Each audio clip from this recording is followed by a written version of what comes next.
I've just been handed this. It's the key to this thing, the F12 Berlinetta, Ferrari's replacement for the 599 and the fastest and most powerful road car the firm has ever produced. Now, any day you get to drive a Ferrari is pretty momentous, but I've got a feeling today is going to be that little bit more special, which is why I wanted you to enjoy this initial encounter with me.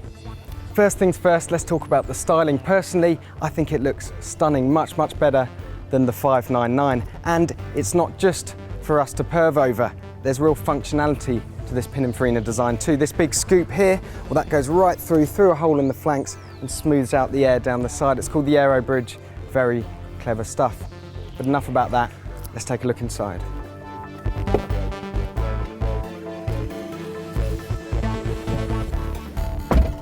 Right, so the first thing you notice is that this is actually quite spacious. It's a smaller car than the 599, but they've managed to maintain pretty much the exact same interior dimensions. There's a 500-litre boot behind you, of course, because the engine's in the front. In terms of how it looks, it's a lot closer to the 458's interior design than it is to the FF. That's because they've grouped all the controls onto the steering wheel here. So you've got your indicators, your lights, your suspension, your Manatino switch, and the screens for your sat-nav and audio, well, they're tucked in next to the rev counter. There's no big screen in the middle of the dash.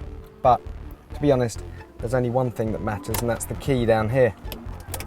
If we give it a twist, the dash lights up and we push this button. Let's go for a drive.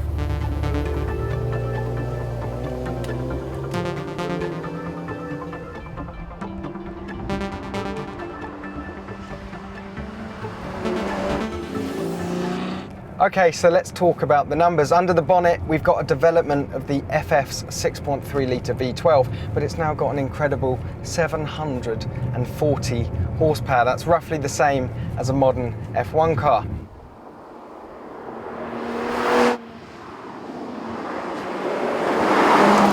Zero to 62, well, that'll take 3.1 seconds. 0 to 124, that'll take 8.5, and the top speed is 211 miles an hour. If I'm honest, it's a bit too much performance to fully exploit on the road.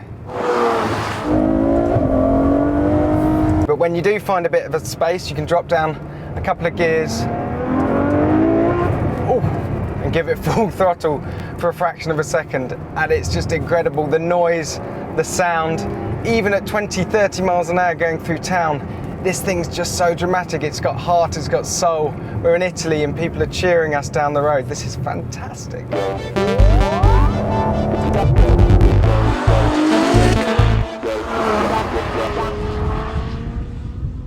You know what? I think this F12 has the hardest job of any Ferrari because it actually has to serve two roles.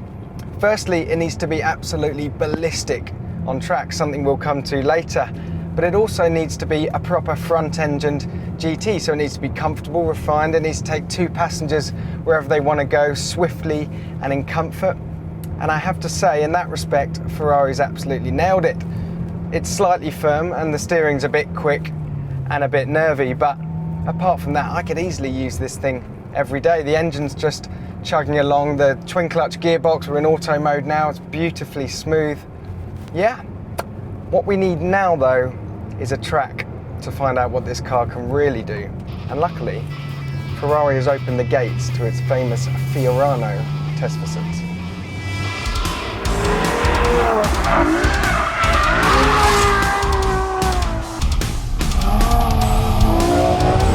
Whoa, there's the oversteer.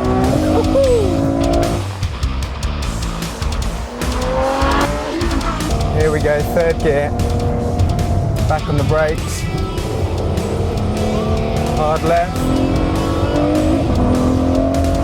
Oh, the brakes are absolutely incredible. Huge carbon fibre discs, as with all Ferraris. The steering, well, it's very quick. Ooh, and very aggressive. Much quicker ratio than the 599, so you flick it where you want to go and it just follows. I have to say though, I thought this was going to be intimidating. This has the same amount of power, if you believe it, as a modern Formula 1 car, same amount of power as a Formula One car in a rear-wheel drive coupe that weighs about 1.6 tons. Now, if that doesn't sound like a recipe for spitting you off the track, and of course the 599, well, that was a bit of a spiky customer too, but this is just so easy. It's so friendly, it's so usable. The noise, of course, is incredible. It's a Ferrari V12. Hard on the brakes, this is the hairpin. I'm told by Raphael, Ferrari's chief test driver, that something like the 458 you can be a bit more aggressive with because it's a supercar, because you drive by the seat of your pants. But a car like this, well, you need to be a little bit smoother, respect that it weighs a bit more, but when you open it up, oh, I think it would show a 458 which way to go. So, what can we say about the F12 Berlinetta? Well, it's not just faster than the 599 it replaces, it's taken a huge performance leap. And despite that, it's actually easier to drive and more forgiving than the 599, which could be spiky at times. In terms of the way it handles, with that low centre of gravity, it's almost as sharp as a mid-engine car. So if you're in the market for a 458, now you might want to reconsider. I reckon this thing is the best all-round supercar in the world.